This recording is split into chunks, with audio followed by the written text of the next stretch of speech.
Hi, it's very nice to be with you, albeit online. It's a great pleasure to always to come to Warwickshire. I was thinking about this before I pressed the record button. I've probably spent more time in Warwickshire as a location than any other location in the world over 40 years of making films. I've been involved for a long time as a governor of the Royal Shakespeare Company, and I'm still involved with the Shakespeare Birthplace Trust.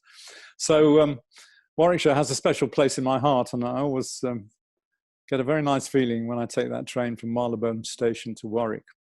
And I hope maybe next year we can all be together in person. I'm going to talk to you today about my new book, The Story of China. It's the first full-length book that I've done in 10 years. It seems incredible to think that.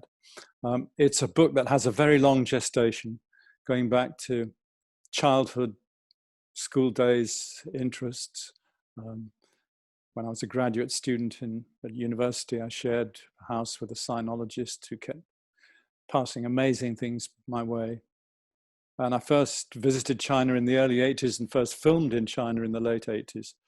And in the last 6 years or so, we've made a dozen films there. So I say that to give you a sense of the deep involvement with China that's gone into this book. And I think I can honestly say it's a labor of love. I'm going to try and give you a flavor of the book. It's the kind of book that I always wanted to find, really, a book that not only had the grand narrative, the emperors and the dynasties, but had the story of the people too. And I've used the device through the book of the view from the village, going to little places all over China over the last 1,000 years where the people themselves have given a record of their thoughts and feelings. In fact, I could almost say there's a little touch in it of a series of films that we made 10 years or so ago in the village of Kibworth, not far from Warwick, Leicestershire, where the view of history was not from the point of view of the rulers, but the people, not from the southeast and the courts, but from the places of the ordinary people. And I've tried to do the same thing in China too, giving you a sense of the rich landscape history of China too. Dozens of journeys have gone into this book. And it gives you also a sense of the traditional culture, I think. I must say, when I first went to China in the early 80s, like many people, I thought the traditional culture was on its last legs, that the 30 years of communism, the madness of the Cultural Revolution had really devastated the traditional culture. But that turns out not to be the case. And through the book, there's some amazing testimonies of families who've held on to their traditions, and some extraordinary scenes also in the photographs. Early on in the book, there's a scene in the wheat fields of the center of Henan, really the birthplace of Chinese civilization, where we join a crowd of 1 million ordinary people, farmers, farming festival at the temple of one of the rural goddesses of old China, where the traditional culture just bursts out everywhere in terms of poetry and the song and the stories and the narratives. So that gives you a flavor of the book. It's not only the grand narrative, but it's the rich feel of the ordinary culture. I've also tried to make it up to date, as up to date as I possibly could. The book, in fact, ends with an afterword written post-COVID. So given the importance of China in that story, there are recently released documents revealing new insights into the events of 1989 in Tiananmen Square, secret documents, along with amazing archaeological discoveries that have taken place in the last few years and literally only just been published. Even letters from ordinary soldiers from the Qin dynasty, the real-life terracotta army, writing home, a bit like the Vindolanda tablets on Hadrian's Wall, on campaign, on the great campaign that united China in the 220s BC, but taking a moment to ask mum to go to the market to get some nice silk cloth to make up a shirt and a skirt. And if the cloth's too expensive, don't worry about that. Just send me the money and I'll run up a skirt myself with cheap hemp cloth. And how's Auntie Gushu? And is the marriage going to take place? Wonderful voices. And the voices, I think, I would say, are the key to the book, really. After all, and you know, at this festival, we're all history fans, aren't we? When we study the past, when we read about the past and think about the past, the thing we most want, don't you think, is to hear the voices of the people of the past. What were they like? What made them tick? In what ways were they different from us?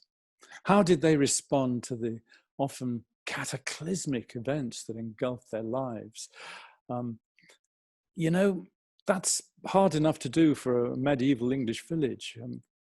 Ancient China, well, as the great sinologist Simon Leys said, it's the other pole of the human mind. Only by studying China, he said, can we begin to see what's truly universal in humanity, in human values, and what is merely Western idiosyncrasy that we mistake for universals. So the voices become very important in that respect. You know, how did the Chinese people feel? What makes their civilization work? And the voices are one of the important features of the book. So for today, I've chosen 5 of my favorite voices from the book, people from the past, and I hope you'll see how they speak to us today, and also maybe how they give an insight into Chinese civilization itself. Okay, my first voice is a poet. It's often forgotten that China has the oldest living continuous poetic tradition in the world, older than the Iliad and the Odyssey.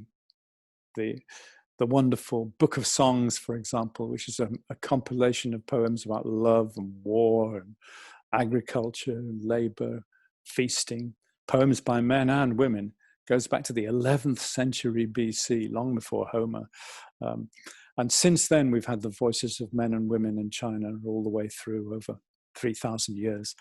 The greatest age of poetry by common consent was the Tang dynasty between the 600s and the early 900s, the age of Beowulf in Britain.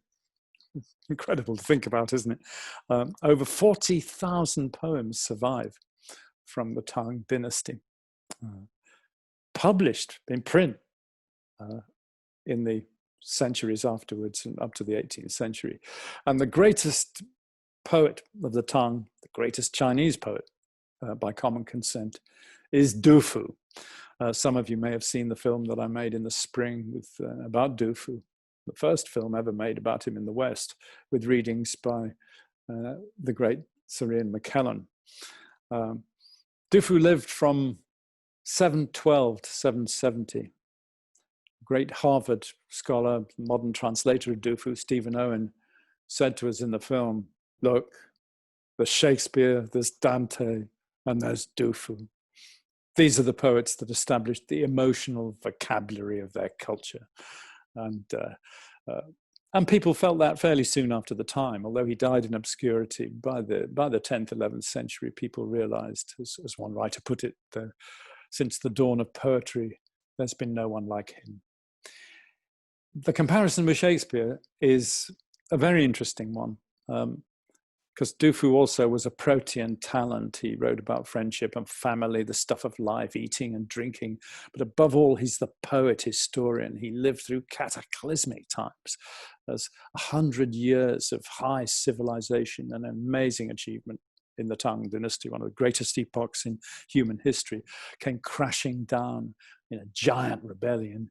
The Tang censuses suggest as many as 30 million people were either killed in war and died of famine or driven on the roads as refugees. And out of that, Du Fu made his art. He lived through it. He himself experienced what we see on our TV screens in Syria and the Yemen and so on. He writes about the patience and the sufferings of the ordinary people. That's why he's especially loved today. Their betrayal by corrupt rulers, and it gives us wonderful portraits of ordinary folk. You know, you read him and you catch the magical ventriloquy of Kipling, if I can put it that way, when he portrays in his dialect poems the common soldier in the British Army in the 19th century, Tommy Atkins and Danny Deever and the road to Mandalay. The ordinary folks speak. And much bigger than that, though, is the sense that a great poet gives you of tragic destiny unfolding. In that respect, you can compare him with the First World War poets. The sense that the old world has gone and a new world is waiting to be born. I would compare it in particular with Freud's great book written in 1915 on mourning and melancholia, when Freud says, as the ideals of Western civilization were collapsing around him in the horrors of the trenches, that it was possible to mourn just as intensely for the death of an ideal, the ruin of a civilizational ideal, as it is for the loss of the most loved person in your life. And I think Dufu feels that. And the themes are universal. When he goes home in the middle of the war and finds his baby son has died, he becomes every man. This is what he wrote, a fragment of that poem. I'm ashamed of being a father, so poor that I caused my son to starve to death. And I'm one of the privileged. If my life is so bitter, then how much worse is the life of the common man? And again, you make comparisons with Shakespeare, don't you? You think of King Lear discovering what it's like to become a poor, naked, unaccommodated man. Shakespeare too lost a son, of course. And what does Dufu's poetry tell us about China? Well, he was a Confucian. He followed the great teacher who lived more than 1,000 years before his time, around 500 BC, Confucius, who emphasized time and again that the values of society had to be benevolence and virtue, truthfulness and morality. These had to be the values on which any just society was formed. The rulers had to follow that virtue, and these ideals were deeply internalized by the culture for more than 2.5 millennia, and in a sense still are. So why he's the greatest poet in China is that in poetic form, in a form memorized by Chinese people over the centuries and still memorized because they're part of the school curriculum, he became the moral conscience of the nation, if you like. He expresses what it means to be Chinese. And I'll add one more thing before I leave my poet. And that is, China obviously was not a religious society in our sense. Of course, Taoism and Buddhism and folk religions were everywhere and are enjoying a massive resurgence today, massive. But there wasn't an all-embracing system of morality given by religion, as there is in Western culture with monotheism. The Chinese got that from Confucianism. Confucius never talks about the afterlife. It's absolutely not a part of his remit, if you like. Proof, if proof were needed, that you don't have to have a theological system or a supreme God to have a moral order in society, because Chinese civilization, traditional civilization, was above all else a moral order. And that, despite the ravages of communism, cultural and psychological, as well as material, still informs the way Chinese people think. Recently, Tom Holland, in his brilliant book, Dominion, said that we in the West still think like Christians. Well, the Chinese still think like Confucians. So that's my first voice. My second voice is the historian. I had to choose a historian for a history festival. And history is of no less importance in Chinese culture than than poetry. There's a continuous tradition of historical narrative over 2,500 years. It has the earliest great historical narrative is from about 1046 BC. So it's an amazingly long tradition, and it had a unique status because historians created the official narrative. And the aim was to really underwrite the state, the story of the state, but it must tell the truth, express moral judgments on good and bad rule.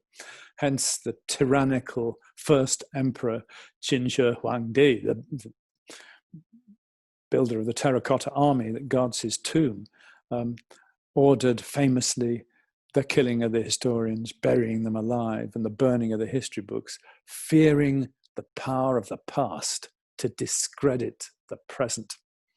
The fear of tyrants throughout history, isn't it?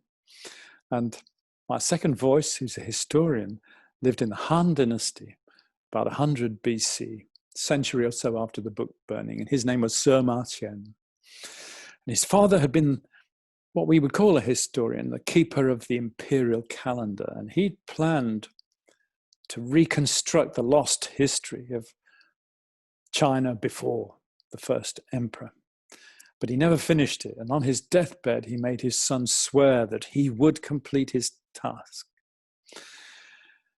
But then, as Sima Qian was preparing the book in his father's memory, he fell foul of the Emperor Wu Di for supporting somebody who he thought had been unjustly condemned, and he himself was condemned, as a gentleman would have been expected to commit suicide. The only way out was to pay a large fine and to accept the humiliation of castration in the humid warmth of what was called the silkworm chamber. Any gentleman would have committed suicide, of course, rather than submit to that and become a non-person. But Sima Qian had promised his father he would write the great work of history. So he accepted the grim punishment, as he tells his friend Ren in one of the most, perhaps the most famous letter in Chinese literature. I'll just read you a little bit of it here. Before I'd finished my rough draft, I met with this calamity. And it's because of that I submitted to the extreme penalty without rancor. And when I've completed it, if it can be handed down to people who will appreciate it, and if the book can be read in the great cities and even in the villages, then although I should suffer 1,000 mutilations, what regret should I have? A man has only one death, and that death may be as weighty as Mount Tai, the sacred mountain, or as light as a goose feather. It all depends on the way he uses it. What a credo for a historian, don't you think? So a century after the first emperor's book burnings and killing of the historians, Sima Qian reconstructed the centuries of history that stretched back before that time. It's one of the greatest intellectual endeavors in Chinese history, and the foundation of all chronological inquiries into Chinese prehistory, and the staggering archaeological discoveries of the 20th century have proved that even in his order of the kings of the prehistoric dynasties, he was absolutely correct. Before I leave him and his amazing voice, I can't resist, as we're on about the first emperor, reading you part of his fantastic passage about the first emperor's tomb, excavated first in the 1970s and guarded, of course, by the Terracotta Army, perhaps the most famous archaeological site in the world. Here's Sima Qian, the grand historian of China, in full flow.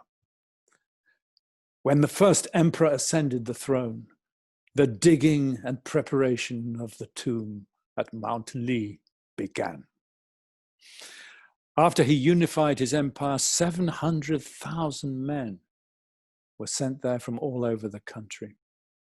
They dug down deep to underground springs, pouring copper to make the outer casing of the coffin. Workmen were instructed to make automatic crossbows primed to shoot at intruders. Mercury was used to simulate the 100 rivers, the Yangtze and the Yellow River and the Great Sea, and set to flow mechanically.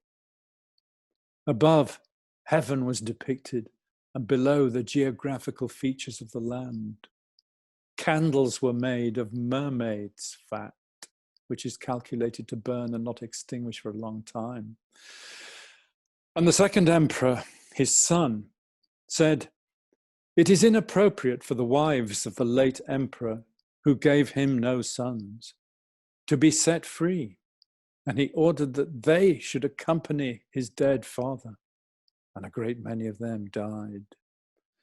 And after the burial, it was suggested that it would be a serious breach if the craftsmen who constructed the tomb and knew of its treasures were to divulge their secrets. And therefore, after the funeral ceremonies, the inner passages and doorways were sealed and the exit closed, trapping the workers and the craftsmen inside. No one escaped. Then trees and vegetation were planted on the tomb mound, so it resembled a natural hill. Isn't that sensational? Fantastic. Literally spine-tingling.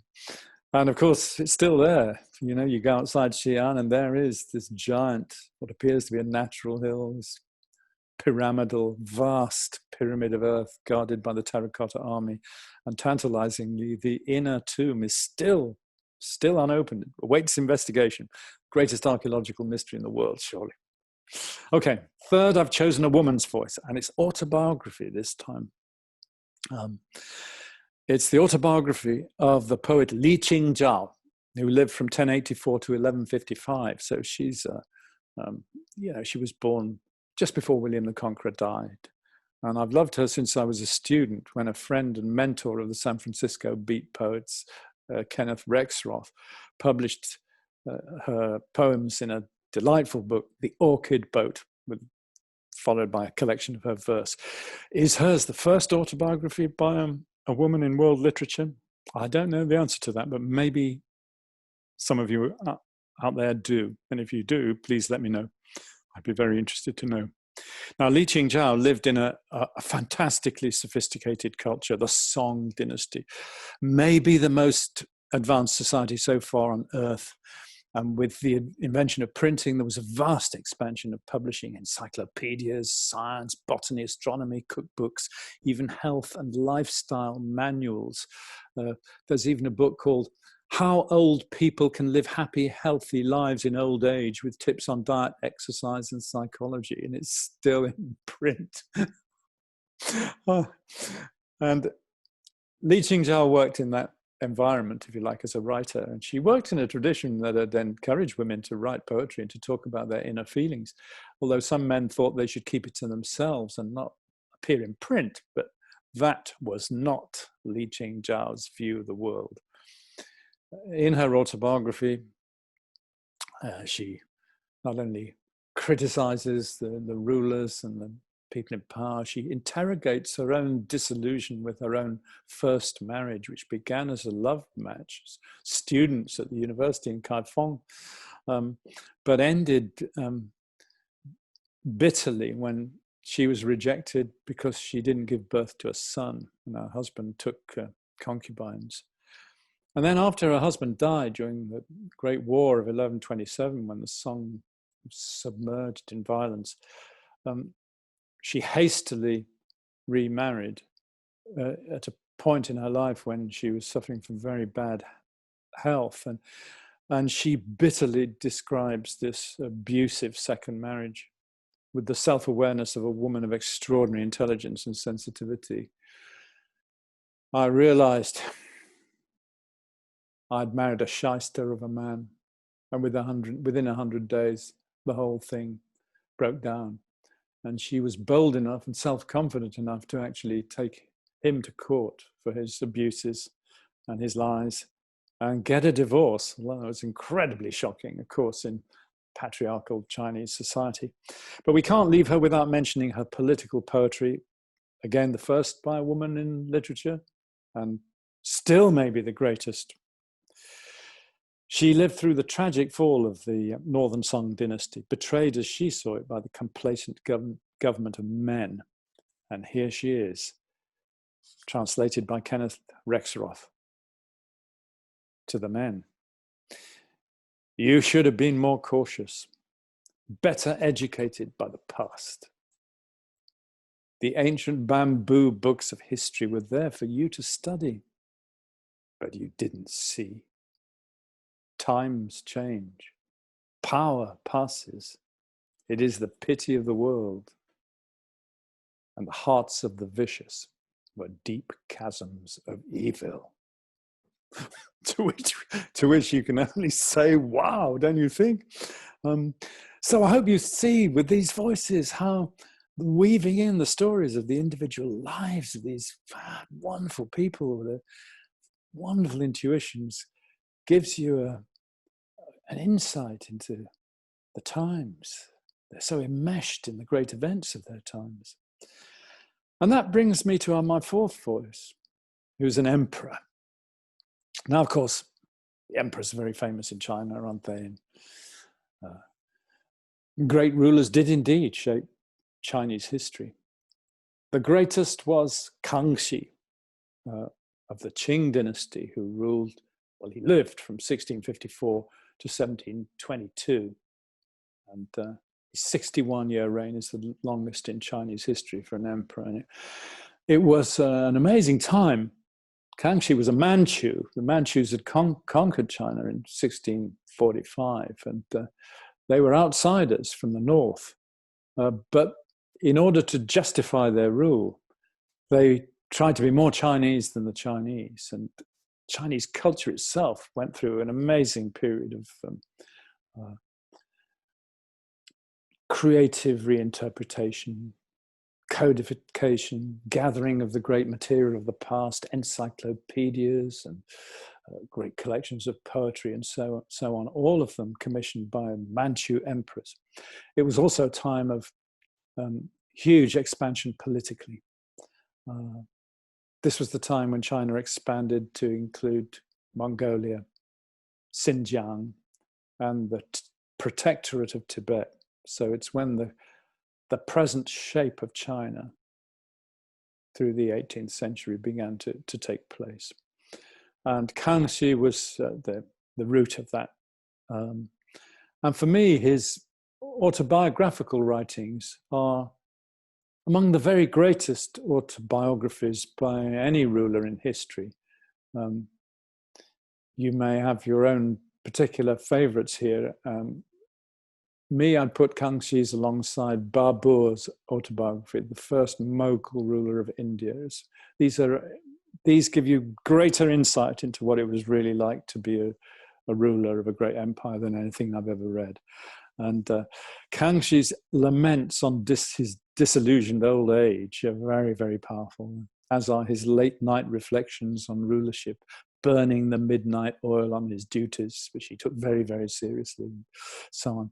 Here he is in old age, reflecting on life and rulership.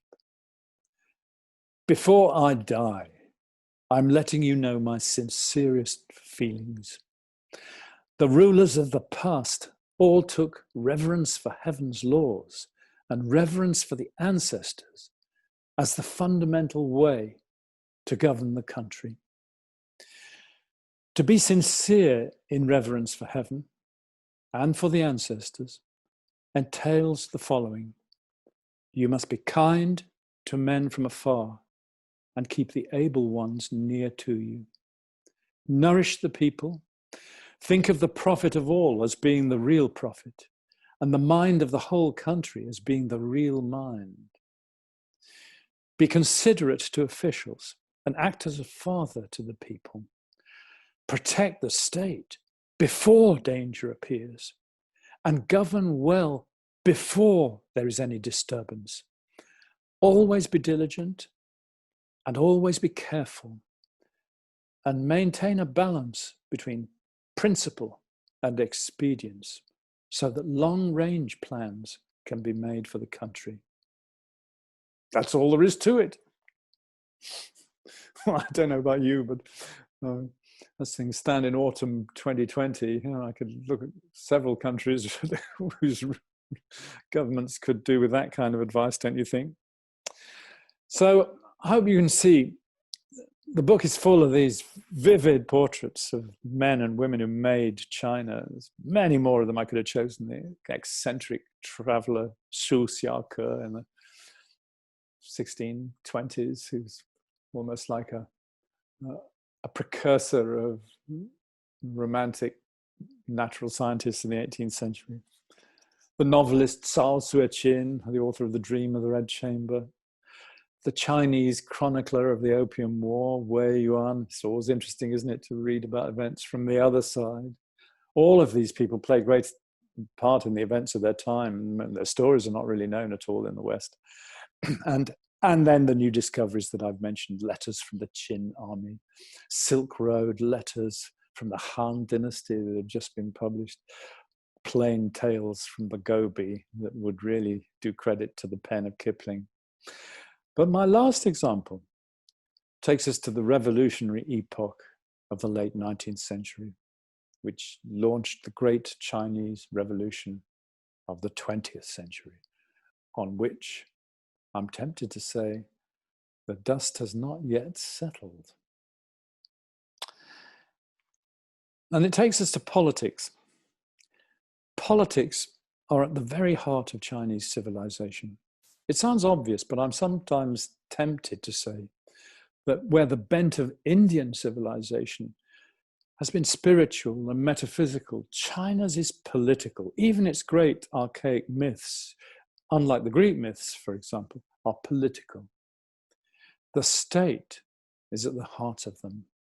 Not only a historical fact, but an imaginal construct that has permeated people's lives and minds and dreams for millennia. We look at China, it's a huge state, of course. It's the oldest continuous state in history. And you can imagine that it's got an immemorial stability to it, at least till the 20th century revolutions, unrolling sedately dynasty after dynasty. But it's not like that at all. In the past, China has had huge ruptures when it was by no means certain that China would ever have been united again. It could have ended up like Europe, with many countries. But as it says in the famous Chinese novel, The Romance of the Three Kingdoms, it is a truth universally acknowledged that every empire that is united will fall apart. But every empire that falls apart will come together again. So the state is preeminent. Better a year of tyranny than a day of anarchy, the saying went. In 1979, when Deng Xiaoping visited America and he was on a podium with Jimmy Carter, and Carter was complaining to him about American politics, and Deng Xiaoping, through his translator, said to him, "You think so? You should try ruling China." He later told Bush Sr. that if we had one man, one vote here in China, the result would be chaos. We'd collapse into civil war. In China, order is everything. So what kind of order should that be? Well, since the first emperor, 221 BC, the unification, since then, the pull between harsh authoritarian legalist rule, brutal punishments on one side, and Confucian virtue and humanity on the other has swayed back and forth, and attempts to alter that balance go back centuries in tradition of Chinese politics. And in the 19th century, as Western influence grew, reformers attempted to not merely reform the state, but to do away with the autocracy altogether. And at that point, many different trajectories for the future of China emerged, out of which, almost by accident, the communists triumphed in the 20th century. only to replicate uncannily the old patterns of authoritarian despotism seen under the Ming and the Qing and so on. But one of those trajectories was feminism. And the star writers at the turn of the 20th century, people like Qiu Jin, who lived from 1875 to 1907. She was executed in the town square of her hometown of Shaoxing. "Why can't women be heroes too?" she wrote in one famous poem. And less well known, the mysterious He Jin, who was born in the early 1880s and who wrote her feminist manifesto at the very moment that the suffragettes were fighting for female representation in Britain. And after a brief, fiery career during the period leading up to and into the First World War, He Jin disappears. What happened to her? No one knows yet. It's still proved impossible to find out. Some people said she'd suffered a nervous breakdown out of profound disillusionment with politics. Some said that that delusionment pushed her to renounce the world and become a Buddhist nun. How much of the future, the tragedies of 20th century China she saw, we don't know. What wouldn't we give to have her diary? Anyway, among her recently rediscovered works is an essay on the question of women's liberation, which was published in 1907 and now looks like one of the great tracts on feminism. So this is He Jin. For thousands of years, the world has been dominated by the rule of man. This rule is marked by class disjunctions over which men and men only exert proprietary rights. To rectify these wrongs, we must first abolish the rule of men and introduce equality among human beings, which means that the world must belong equally to men and women. And the goal of equality cannot be achieved except through women's liberation. Don't you think that's fantastic? You could read that on the page today. And the last place you'd imagine it could have been written would be in late imperial China. Wonderful. So there you are. Those are just 5 voices. I could have talked to you all day on these, giving you so many more. I've just scratched the surface, but I hope they have whetted your appetite to read my book. There, this is it here. Gorgeous cover, isn't it? Wonderful dragon. I hope it's whetted your appetite. In our lockdown history festival, books are our window on the world. And in any view of humanity, China, that other side of the world, the other pole of the human mind, as Simon Leys put it, has bequeathed to all of us incredible riches with which to help us imagine the world with fresh eyes, which is what we all try to do, isn't it, when we read any book. And now more than ever, it seems to me, in our COVID-affected world, with China widely demonized and mistrusted, and racist attacks in many places against Chinese people, I think it's worth us all taking a deeper look at what Confucius called this culture of ours. Thanks a lot. See you next year.